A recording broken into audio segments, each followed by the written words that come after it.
আজকের টপিক হলো পলিগন বা বহুভুজ, যেটা ট্যাট আর আরবিতে এরকম প্রশ্নগুলো এখান থেকে করে থাকে।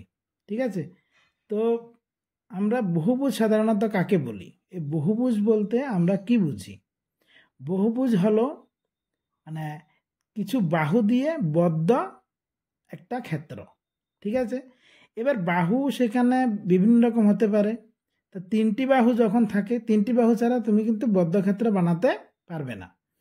তো তিনটি বাহু যখন থাকে সেটা ত্রিভুজ হবে, ভুজ। ঠিক আছে, ভুজ মানে বাহু।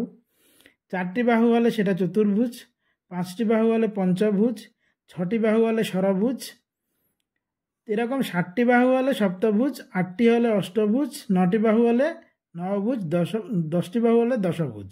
ঠিক আছে, তো এরকম করে আসতে থাকবে। এন মানে এনটি বাহু থাকলে সেটা হবে এন ভুজ। ঠিক আছে, তাহলে এই যে বহুভুজগুলো আমরা নিলাম, তা বহুভুজগুলা অবশ্যই কি করবে? কোণ উৎপন্ন করবে, কারণ আমরা জানি দুটি বাহু যেখানে এসে মিলিত হয় সেখানে একটি কি তৈরি করে? কোণ তৈরি করে। তো এরকম এটা যেরকমই বহুভুজ হোক, ধরো এটা আমরা নিলাম, তাহলে এটা একটা বহুভুজ, তাহলে এটাতেও কোণ আছে। এখন এই সবগুলো কোণের যোগফল কত আমরা কিভাবে বের করব?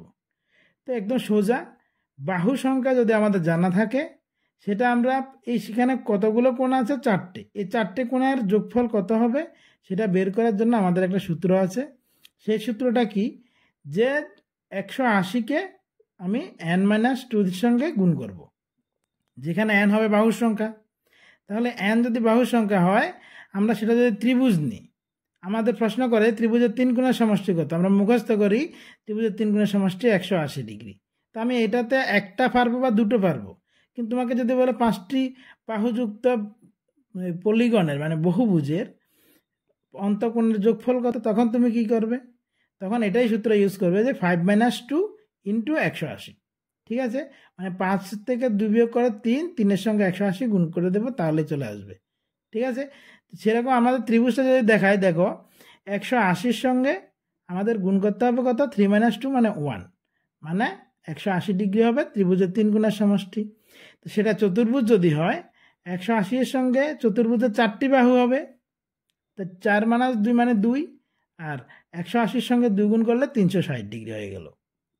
সেরকমভাবে 5টি মানে পঞ্চভুজের ক্ষেত্রে সেটা আমরা কি করব? 180-এর সঙ্গে 5-2 মানে 3 হলো, তাহলে 3-18 54 মানে 540 ডিগ্রি। বাস, আমাদের মুখস্থ করার কোনো বিষয় নেই যে পঞ্চভুজের 5 কোণের সমষ্টি 540 ডিগ্রি। শুধু আমাদের সূত্রটা মনে রাখতে হবে কি? 180-এর সঙ্গে বাহু মানে n-2কে গুণ করে দেব, বাস হয়ে যাবে। ঠিক আছে, এবার আমাকে এখানে একটা প্রশ্ন নিলাম। দেখো, যদি একটি সুষম বহুভুজের প্রতিটি অন্তঃকোণ 120 ডিগ্রি হয়, তবে বহুভুজটির বাহু সংখ্যা কত? আবার বলেছে এটি কি ধরনের বহুভুজ। তাহলে আমাদের এই ক্ষেত্রে একটা সূত্র আমাদের জানা থাকতে হবে, সেটা হলো অন্তঃকোণ আর বহিকোণ যোগ করলে যে কোনো বহুভুজের সেটা সবসময় 180 ডিগ্রির সমান হবে। তাহলে আমাদের কেন আমরা এই সূত্রটা শিখব? কারণ আমাদের বাহু সংখ্যা বের করতে গেলে একটা সূত্র আছে। সেই সূত্রটা হলো এই 360কে আমরা ভাগ করব কি দিয়ে? যে বহুভুজটার বহিকোণ দিয়ে। কি কোণ দিয়ে? বহিকোণ দিয়ে। তাই দেখো, এখানে যেহেতু অন্তঃকোণ 120, আমাদের আগে বহিকোণ বের করতে হবে। তাহলে অন্তঃকোণ যদি 120 হয়, তাহলে বহিকোণ কত আগে বের করে নিই। বহিকোণ কত আসলো? 180 থেকে 120কে বিয়োগ করে দাও, তাহলে 60 ডিগ্রি। এই 60 ডিগ্রি দিয়ে আমি 360কে ভাগ করে দেব, অর্থাৎ 360কে যদি আমরা 60 দিয়ে ভাগ করি, তাহলে এখানে কত আসলো? 6। তাহলে আমরা কি বুঝলাম? যে বহুভুজটির বাহু সংখ্যা 6টি আছে। কটি আছে? 6টি। 6টি বাহু যদি থাকে, সেখানে আমরা তাকে ষড়ভুজ বলি।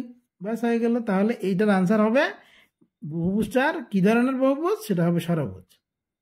আমাকে আরেকটা প্রশ্ন নিয়েছি, যদি একটি বহুভুজের 12টি বাহু থাকে, তবে প্রতিটি অন্তঃকোণের মান কত? দেখো, এখানে এখানে আমরা বাহু দিয়ে যদি আমরা 360কে ভাগ করি, ঠিক আছে, আমরা যদি বাহু দিয়ে 360কে ভাগ করি তাহলে কিন্তু বহিকোণ আসবে। তাই বহিকোণ ইকুয়াল টু 360কে আমরা বাহু দিয়ে ভাগ করে দেব, কারণ এখান থেকে সূত্র দেখো সংখ্যা ইকুয়াল টু 360 বাই বহিকোণ। তো সেমভাবে আমরা ওইটাকে যদি ক্রস ইন্টু করি, এখানে বহিকোণ ইকুয়াল টু কী হবে, 360 বাই বাহু সংখ্যা হবে। তো এটাকে কেটে দিলাম, এটা হলো 30 ডিগ্রি, ঠিক আছে, 3 × 36, হ্যাঁ 30 ডিগ্রি। বহিকোণ আসলো 30 ডিগ্রি। এবার বহিকোণ যদি 30 ডিগ্রি হয় তাহলে অন্তকোণ কত? আমরা এখানে দেখেছি অন্তকোণ প্লাস বহিকোণ হলে 180 ডিগ্রি সমান হয়। তাহলে এটা বহিকোণ অন্তকোণটা আমরা বের করতে গেলে 180 থেকে 30 ডিগ্রিকে বিয়োগ করে দিতে হবে, মানে হয়ে যাবে 150 ডিগ্রি। বাস এটাই হয়ে যাবে আনসার, ঠিক আছে। তাহলে বহুভুজের 12টি যদি বাহু থাকে তাহলে প্রতিটি অন্তকোণের মান কত হবে, 150 ডিগ্রি হবে।